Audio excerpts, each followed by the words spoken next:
Okay. Okay. I have things to say. 4 of them, I think. Maybe 3. Okay. 1 is who was in charge telling me this and didn't. 2, I should listen to people. 3, just in case you ever feel like this, you're not alone. And 4, I'm really proud of myself. Okay. 1, who was in charge? Who was in charge of telling me about pistachio lattes and didn't tell me? Who was in charge of that? I'm offended. Someone was supposed to tell me about these things because they've been around for a while. And I'm in love. Okay, that's 1. 2, I watch all these people that talk about tubing mascara, right? And I'm like, yeah, whatever, mascara, makeup, whatever. I like jam stuff on when I think about it. Or sometimes. Anyway, tubing mascara. Oh my God. Okay, my mother-in-law's always asking, like, what can Santa bring you? She's always wanting to stick things in my stocking, right? For Santa. And so finally I'm like, all right, this, like, I use some stuff, believe it or not, for my under eye bags. Obviously it doesn't work very well, but I do use it. And so I was like, well, maybe we'll try this tubing mascara thing. This is the best thing ever. Yesterday I used it for the first time. No, yeah, the first time. And it did not take me like forever with the goopy eye makeup remover that feels like slime. Not slime, but like cooking oil stuff, which grosses me out. And half the time I can only take off half of it, and then the other part just stays on for like days on end, and I look like, I call it my walk of shame makeup. I never had to do the walk of shame, but it's walk of shame makeup. So that's 2. So sorry for not listening to you about tubing mascara, about poking myself in the eye. These need to be redone. But we didn't get home until like afternoon Saturday, and then only had Sunday before we went back to work Monday. So I really didn't feel like going out on Sunday to do this. We did go to breakfast, and then I got a migraine. So Funzy's there. I never used to get them. I think it's hormones. I think I'm mad about that. Menopause, I keep looking around to make sure no one's like listening to me talk to myself. Not that they'd care. Not that they can hear me, but they can see me like blah. I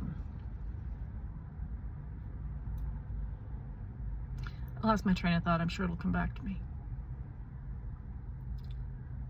Got nothing. Anyway, okay. 3rd thing, in case you ever feel like this, I'm not like a hypochondriac or a big like catastrophizer. Is that a word? Anyway, I'm not like, oh my God, the worst thing's gonna happen, right? I mean, I am with people, but not like with my health. I'm like, yeah, whatever, I'm sure it's fine. But so I used to donate blood. My mother-in-law told me I was really getting gray, and I said, yes, I know, I really like it. But anyway, I can really see it in this light. I'm really nervous right now. That's why I'm rambling. Used to donate blood all the time. I'm O negative, so universal donor, so they love me, right? And they'd call me all the time, and I want to help because, you know, I want to help. So I would go in. The last, like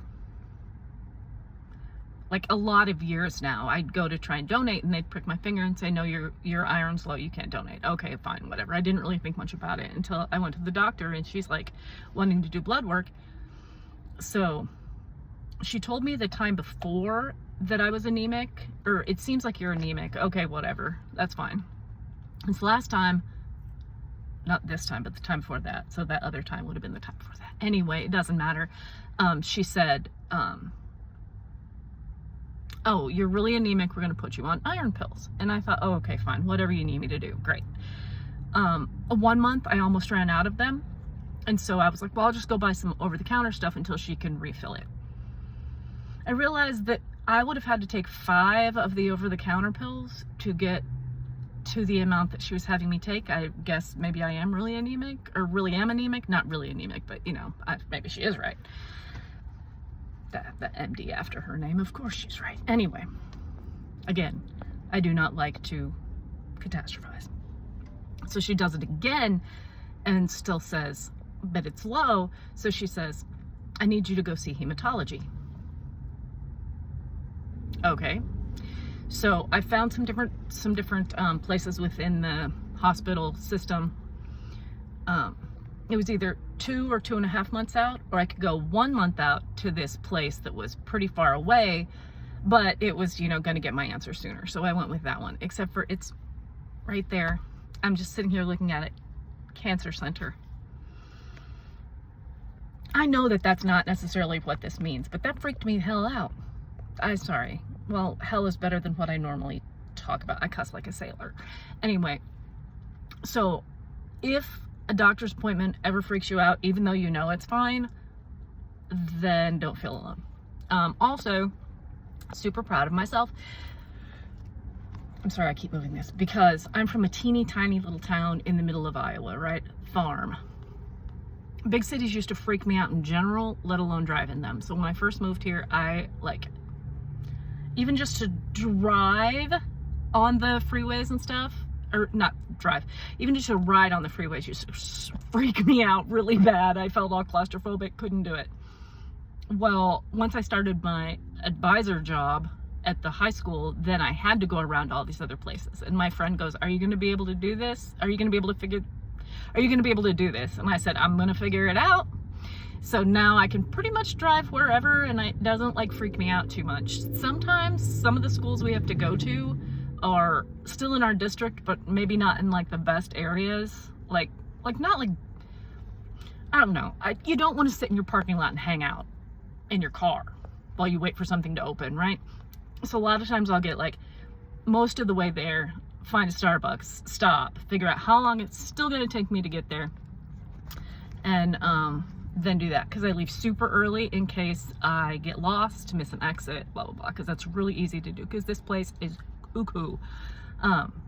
It's like, if you look at the Houston freeway system from above, like you can Google that, like pictures of that, and I'm sure it looks like other cities, but all I can think of is like, it looks like